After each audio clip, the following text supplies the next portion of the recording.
Okay, guys, so let's start. Good. First EKG. What do you think?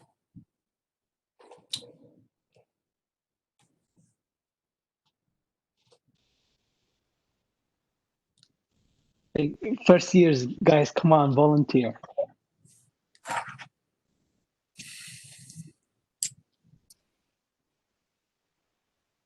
Okay, this is Barbarawi here. Okay. So the first one is lead 1, 2, 3, yeah?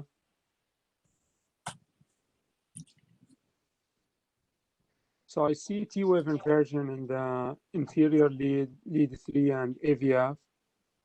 And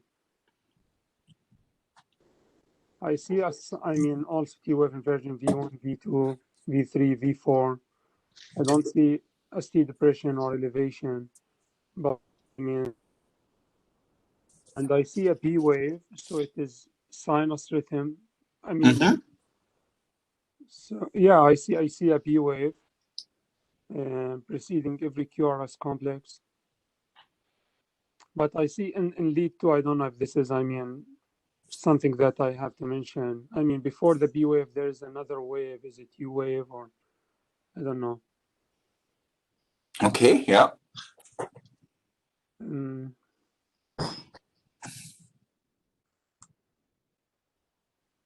Mahmoud, what about the axis and the transition of the R wave and the pericardial lead?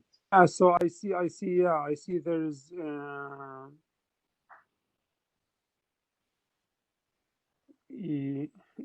yeah, I just got it. So yeah, I see a tall R wave in V1, V2, V3, V4, and it's transitioning in V5, V6. So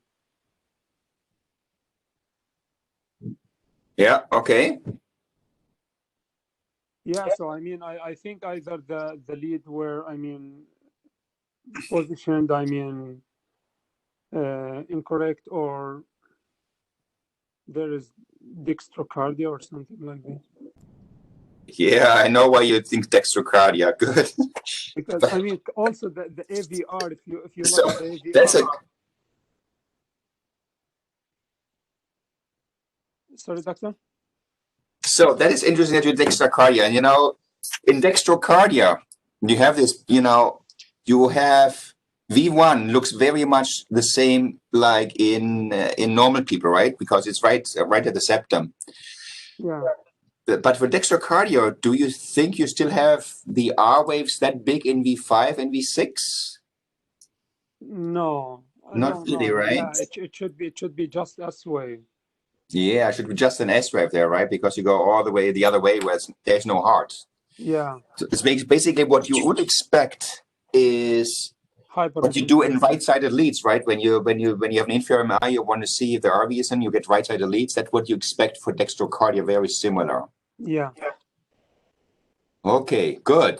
But also, also the AVR, it has a long R wave. Yeah, that's very strange, right? You don't see that often, a big R wave in AVR. So something is really wrong. So you made some good observation. Now you have to put it together.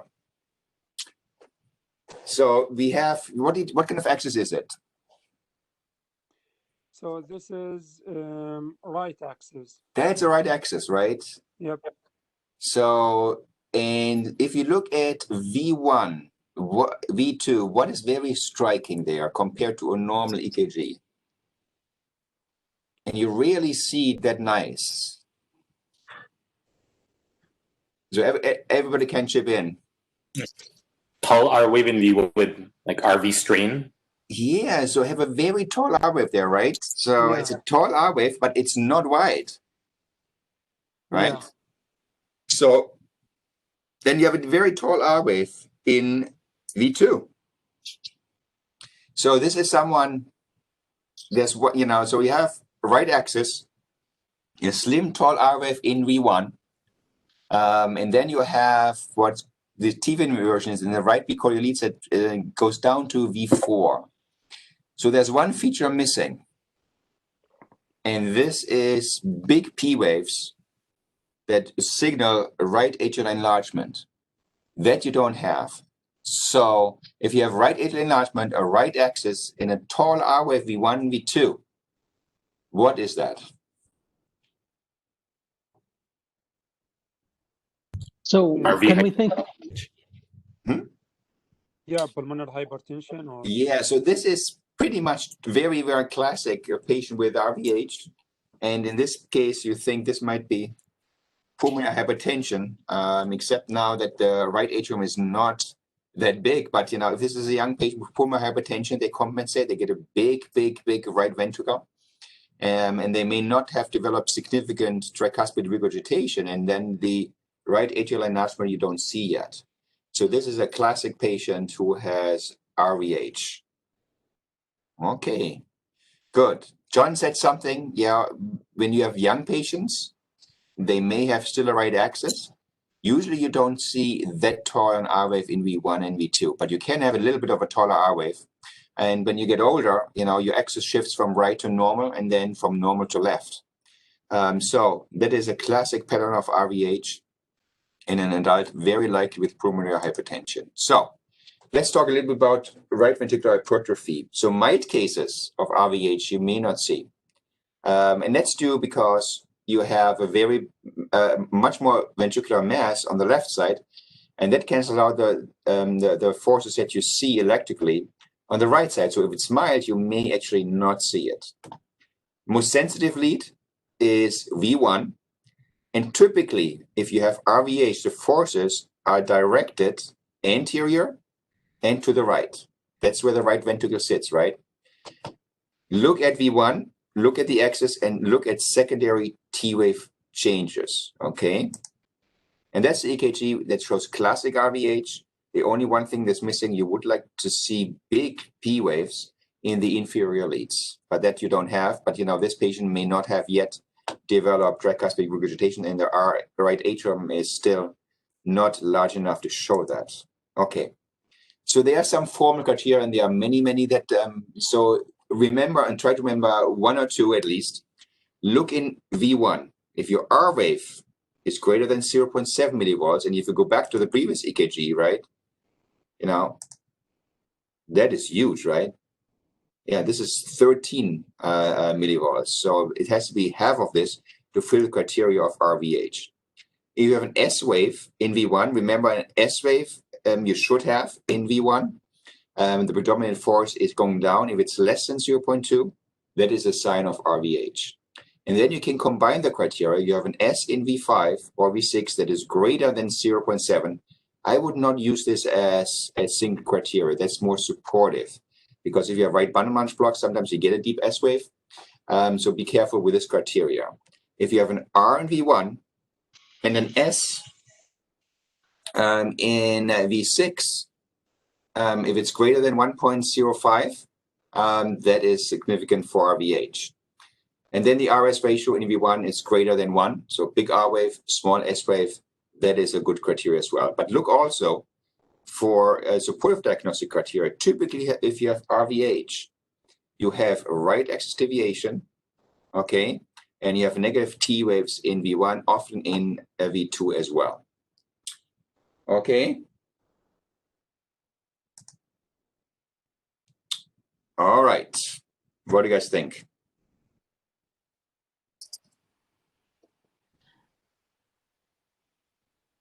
I'll read this one. So looking at lead 2, there are P waves, upright P waves, lead 2, 3 AVF, suggesting this is normal sinus rhythm.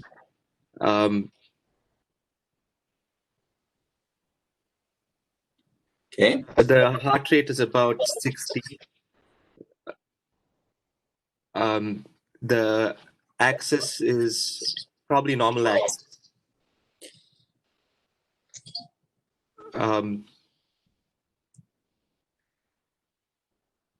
The rhythm looks regular. The QRS is normal. The PR is normal. QRS Okay. is normal. The T waves in the precordial leads, they look tall. Mm-hmm.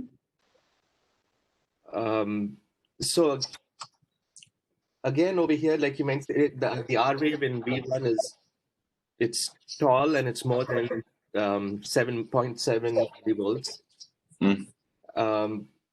The T waves are there are these secondary T wave changes. It's huge T waves here, right? So this looks like RVH. It looks like RVH, yeah. So what do you think about V1, guys? So it looks like an incomplete right bundle pattern, but the R prime, like I can see there is something before the tall R, but I agree with Rowan that the R is very tall, even for an incomplete bundle branch block. Right. So this is, you have an R wave here, S, R prime, so incomplete right bundle branch block. And what do you have here? Huge R wave, right? Yeah. So this fulfills criteria. You don't have a strain pattern here. The P wave is generous. Does it fulfill criteria for right atrial enlargement? No, Not I yet, don't think right? so. Yeah. It's borderline, but it's really generous. So, and the axis is also, it's not quite right, but it's almost right. If you look, the area under the S wave compared to the area of the R wave, actually you could make it right axis deviation, but it's borderline. Okay, so this is RVH as well, right? But you don't see the strain pattern. You have a generous P wave here, not quite fulfilling criteria, but you always have to integrate all the knowledge that you have. Okay. Next one.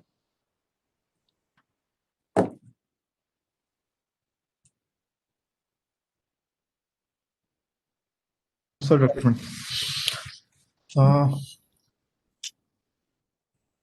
It's pretty tachycardic. Rates around like 150 is pretty regular. I do see P waves, which are upright in lead, inferior leads. And V1 has 1, 2.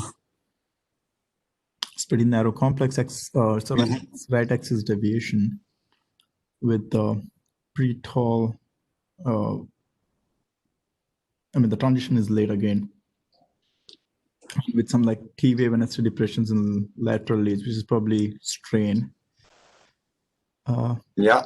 It's just like lead 2. The P wave looked pretty big. Yeah. So it probably has some like right atrial enlargement with the tall R waves and could have like RVH as well. Yeah.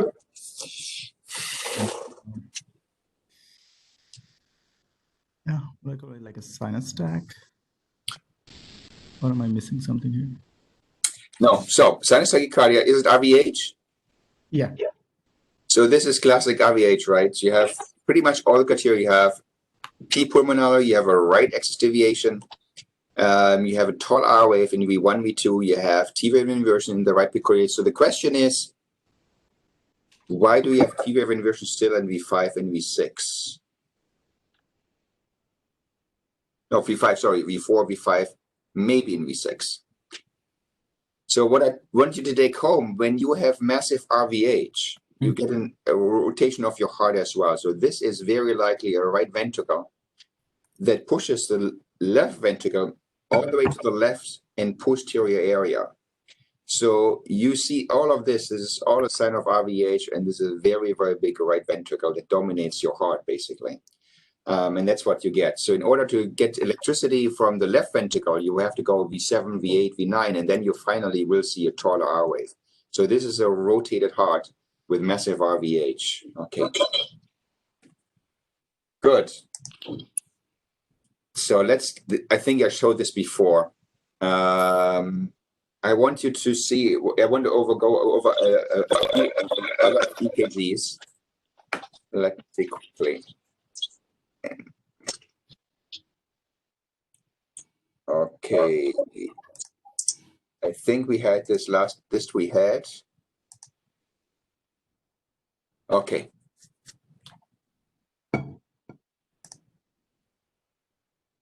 So this is where we stopped last time. And then Justice sent some nice EKGs, and we go over those as well. We have a few nice EKGs that we have to go over. Okay.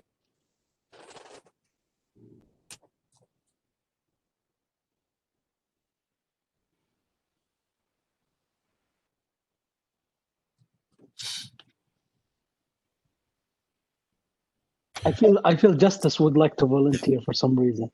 Yeah, I was about to. Yeah, what's about, right? Yeah. So this is a wide complex tachycardia at a rate of about 100 beats per minute, or 120. I cannot see any P waves from this. Yeah, and I do see what looks like pacing spikes, which is occurring right after the R wave. Maybe still in the R wave, huh? Depends where you see it. Yeah. So if you look in this lead, it looks like right after or at the end. If you look in 3, see this pacing spike? Yeah. See that here? And here there's a pacing spike too, and here there's a pacing spike too. So let a third of the QRS complex you see a pacing spike. Okay.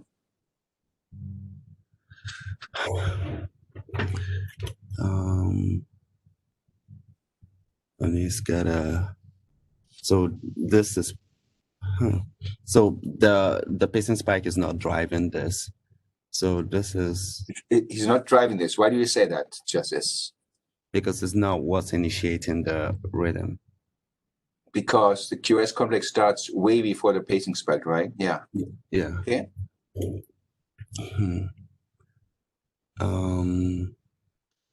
Other than that, is right axis. So differentials that I'll think about in this.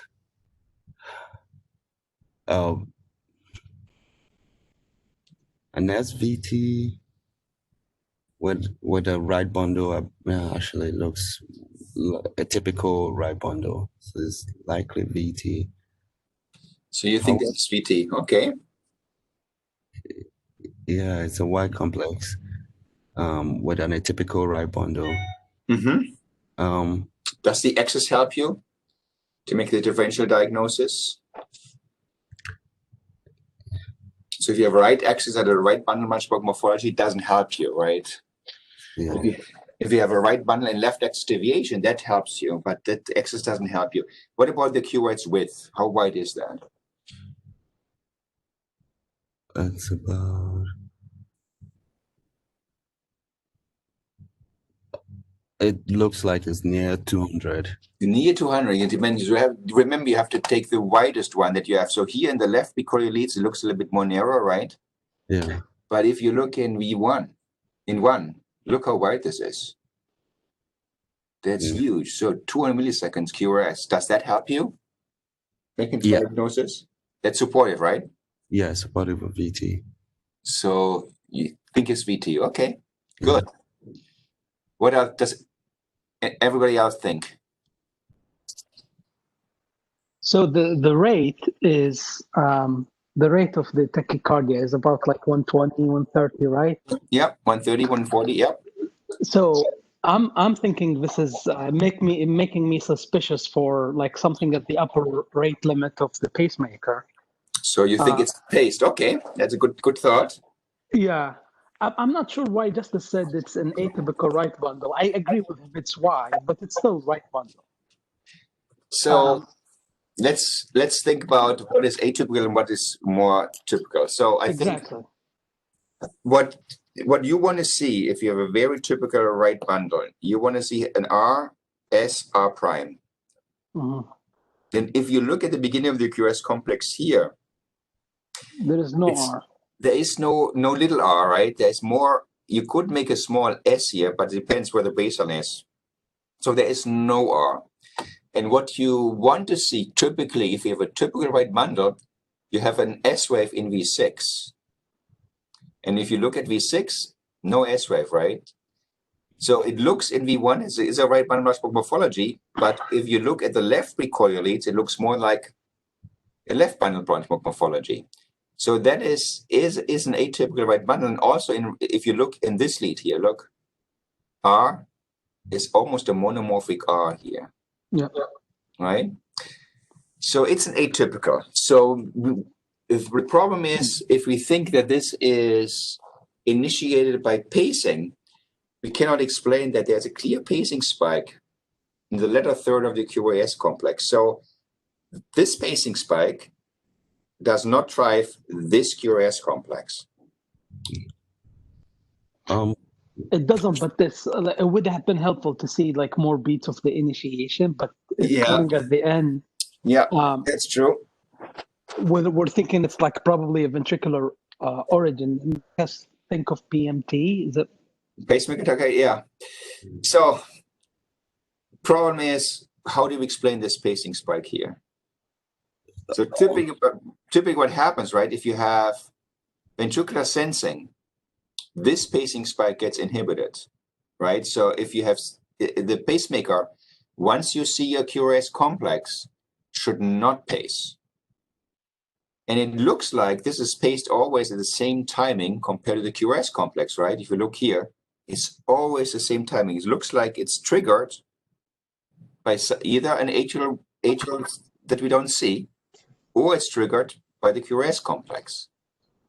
But we don't see any atrial activity here that, and if it's dissociated, it should not trigger on a regular basis. So that's a difficult EKG, but Justice gave us a lot of information. And if you look, don't let this pacing spike fool you. Just apply the criteria that you learned for ventricular tachycardia. It's a very wide QRS complex. The morphology is consistent with ventricular tachycardia. So this is ventricular tachycardia until proven otherwise. So the morphology screams IMVT. The problem now we have, what the hell is happening here? Why is it pacing here? And these are not artifacts. These are clear pacing spikes. I don't understand this fully, but I've heard about pacemakers having an algorithms that try to pace right after a PC or when it senses a VT in an attempt to try to catch it in the VT zone. So in this algorithm, if you have pauses, especially you don't want to have short, long, short algorithms, basically to avoid that an irregular heartbeat initiates ventricular tachycardia. So that is one option. The problem is you have a regular rhythm here. So there's another option. Yeah, Dr. Schmitt, can you hear me? Yep.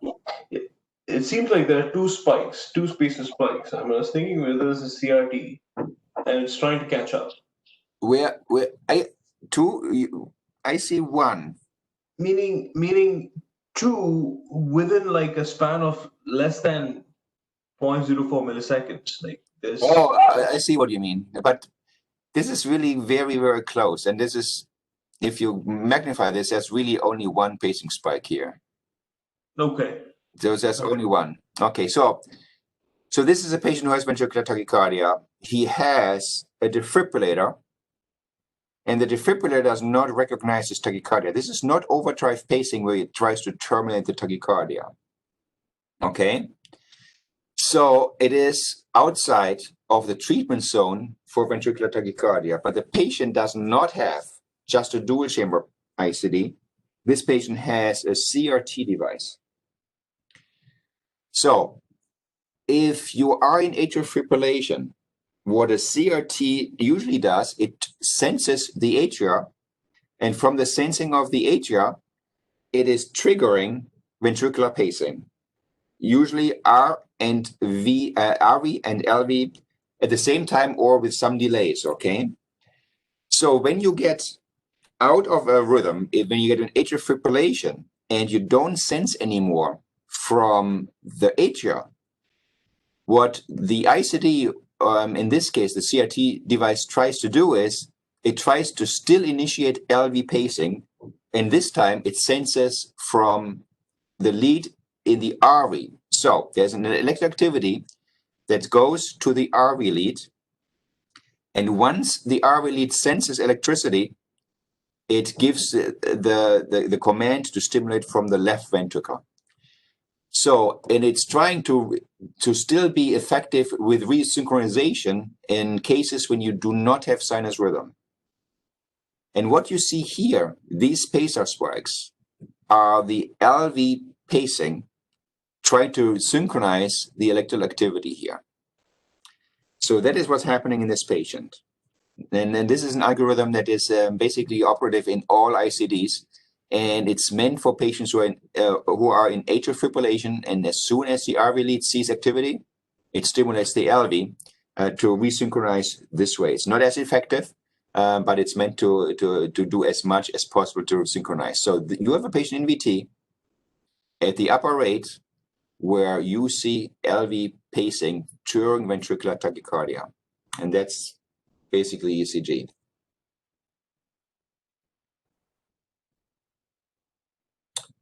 Everyone understood that? Nice one. It's a difficult one, but don't let it fool. So you go, but just as nicely did. So you do be systematically and see what you know, and then try to come to the diagnosis. So don't be fooled by what irritates you, because we tend to focus and try to explain this pacing spike. In the meantime, we have the diagnosis of VT, and that you can make, and just ignore what you don't know and try to get to the point where you can explain the pacing spike. Good. It's a difficult one.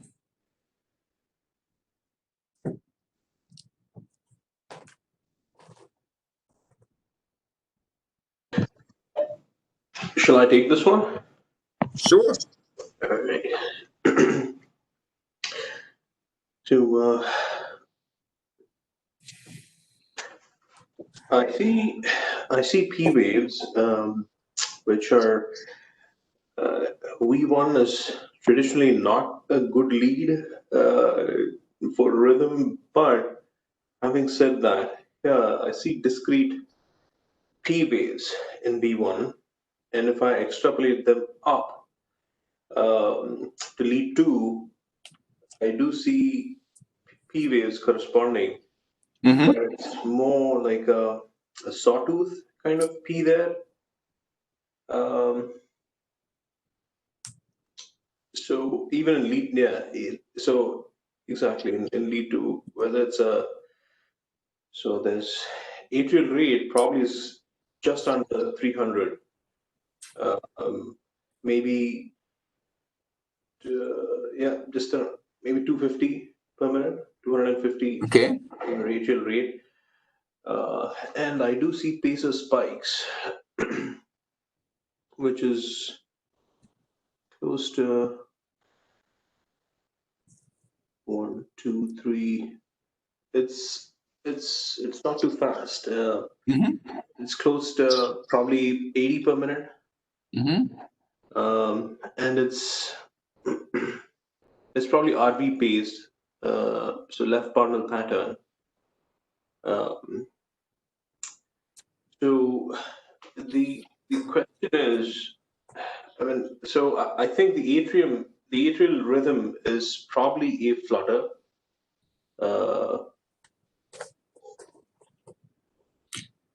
Okay.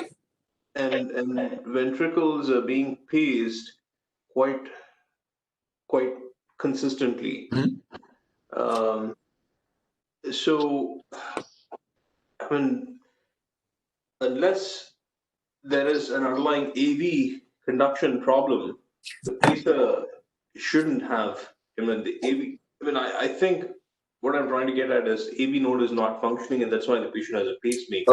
Okay. All right. Good. So that was what I was waiting for. So you got everything right. So this is, as you pointed out, very likely atrial flutter. You see sawtooth pattern here.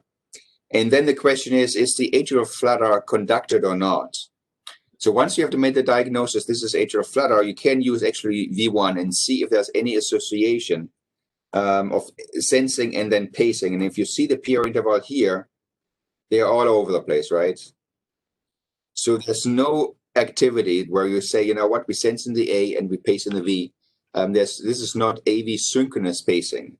This is a patient, and there also is no conduction from the A to the V at all. And that's the reason why the patient has a pacemaker. So this is someone in atrial flutter with a pacer that is taking over. So he's in complete heart block with pacing of his ventricle. And it's typical. So this is not LV pacing. So this is very typical pacing that you see with a pacing lead in the right ventricular apex. Good. Nice.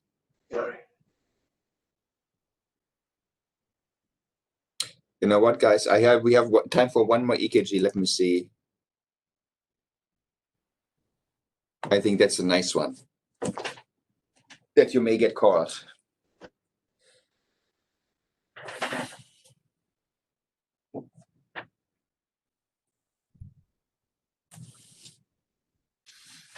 There's someone for this. So that's the first year EKG, because that you may see during you get called on telemetry, someone in the ICU or on the floor, and you have to make a decision. Let's see who's the brave first-year fellow who's going to vote.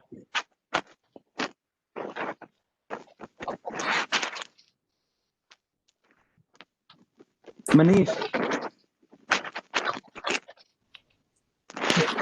if you haven't seen this during your month, you will see it. So Yeah, I don't think I've seen it yet, but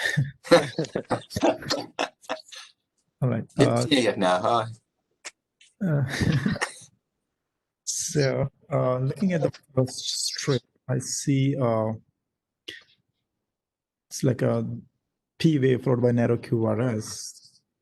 And then I don't see this is like a change in morphology. It's like these are like two PVCs. Yep.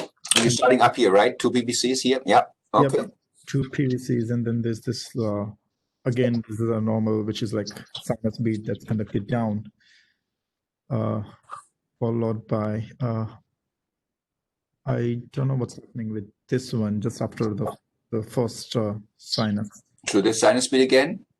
And you see this now, right? Yeah, this looks a little different, but the axis is same. So so you see 1, 2 morphologies. Yep. This is different, right? Third morphology, right? Good. Yeah, this is different. Yeah. And good. Then again, there's like a the capture beat comes in, and then again it's like 1, 2, 3 different morphologies, like PVC. 3 different morphologies, right? Yeah. Okay. And this, then looking down, it's like same thing keeps on happening. Yeah. And then here it goes into, seems like in the third lead. This one here, right? Yep. Yeah. It's like, looks like here more like a wave fib. Wave fib, yeah. And very chaotic rhythm here. Yep. And then it's again like, then it's like, then it stops. But then stops. It's like sinus. Then it's like, okay, so no. Sinus again. Yeah. Yeah. Good. The QT on the bottom looks normal, Doctor. The QT on the bottom looks normal. I'm just kidding. It looks very, very long. Okay, Manish, what do you think the QT is? It's difficult to assess here, right? Because you have so much ectopy. To assess your QT is very difficult here. But fortunately, we have a rhythm strip here where it's much easier. So what do you think the QT is here? The QT is like, so if I extrapolate, it is 5, 10, 15, 16. I feel like it's more than 600. More than 600, yep. How about 800? It's crazy. So 750 QT, that's nuts. Okay, so now you have a lot of information. You described it very, very nicely. You have different morphology PVCs, repeating the sequence, and then you have this. Prolonged QT, like torsades. So this is classic torsade, right? Down, it gets smaller, up, and then it terminates. So the take-home point for you guys is, so this is a classic torsade-borne tachycardia in the setting of a prolonged QT. What you often, unfortunately, these episodes, for the most part, terminate by themselves, but sometimes they degenerate into VF. So for you to see this is you see a lot of PVCs, and this is a warning sign. If you have a prolonged QT and you see these PVCs, you have to react quickly because it will invariably result in this here. So I would ask you, don't take it lightly if you get a call from the floor and say there's a patient that has a lot of PVCs, can you come and see? Just take a look at telemetry, because if this is a patient with a prolonged QT, you can avoid torsade if you give high dose of magnesium in this setting. So this is a patient on multiple drugs that cause a QT prolongation. Is a dialysis patient who went actually in the OR with a prolonged QT like this. And this happened right after the surgery. And in the surgery, actually. And this is what we saw when he came to the ICU. So be careful. This is torsade tachycardia in the setting of a prolonged QT. Give high dose of magnesium and can avoid a lot of trouble. Okay, guys, unfortunately, I have to run and do a procedure quickly. But we continue and just to send a lot of EKGs we do the next time, okay? Okay, thank you, Dr. All right, sorry for the abbreviated version. Okay. Thank you so much. All right, bye now.